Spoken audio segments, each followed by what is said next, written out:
ఓం శాంతి. శుభ పరమాత్మ మహావాక్యాలు.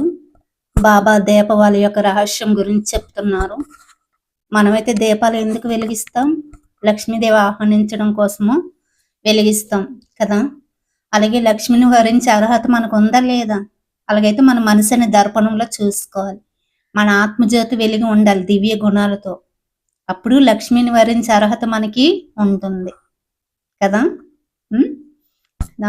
అయితే దీపావళి గురించి ఏం చెప్తున్నారు మహావాక్యాలు తెలుసుకుందామా?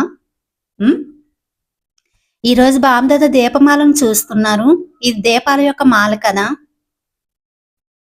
ప్రజలు దీపావళి జరుపుకుంటారు. బాబ్దాదా దీపావళిని చూస్తున్నారు. ఏ దీపం మంచిగా అనిపిస్తుంది? ఏ దీపం అయితే అఖండంగా స్థిరంగా ఉంటుందో అది మంచిగా అనిపిస్తుంది కదా. కరిగిపోకుండా ఉన్న దీపమే అఖండంగా వెలుగుతుంది. ఎప్పుడు వెలుగుతూ ఉండాలి దివ్య గుణాలతో. మిమ్మల్ని మీరు అలాంటి దీపంగా భావిస్తున్నారా? అలాంటి దీపాలకి స్మృతి చిహ్నమే దీపమాల. మిమ్మల్ని మీరు మాల మధ్యలో మెరిసే దీపంగా భావిస్తున్నారా? ఈరోజు మా యొక్క స్మృతి చిహ్న రోజుని జరుపుకుంటున్నామని భావిస్తున్నారా?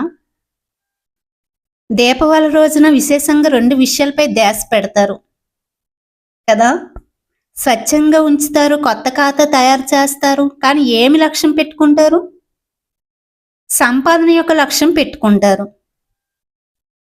సంపాదన యొక్క లక్ష్యంతో శుభ్రం కూడా చేస్తారు. శుభ్రత కూడా అన్ని రకాలుగా ఉండాలి. మరి సంపాదన యొక్క లక్ష్యాన్ని కూడా బుద్ధిలో ఉంచుకోవాలి.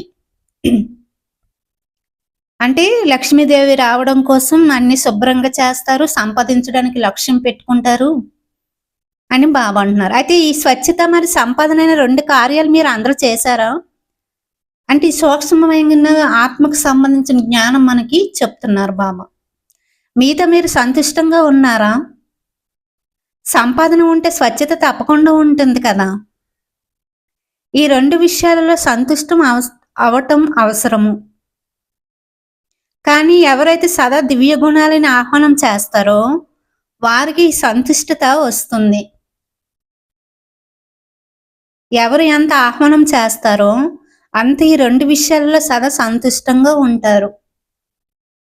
ఎంత దివ్య గుణాలను ఆహ్వానం చేస్తారో అంత అవగుణాలు ఆహుతి రూపంలో సమాప్తి అయిపోతాయి. తర్వాత ఏమవుతుంది? కొత్త సంస్కారాలైన కొత్త వస్త్రాలు ధరిస్తారు.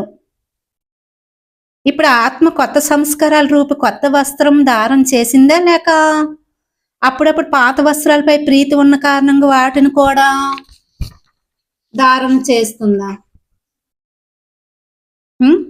మరజీవ అయ్యారు. కొత్త జన్మ యొక్క కొత్త సంస్కారాలు ధారణ చేశారు.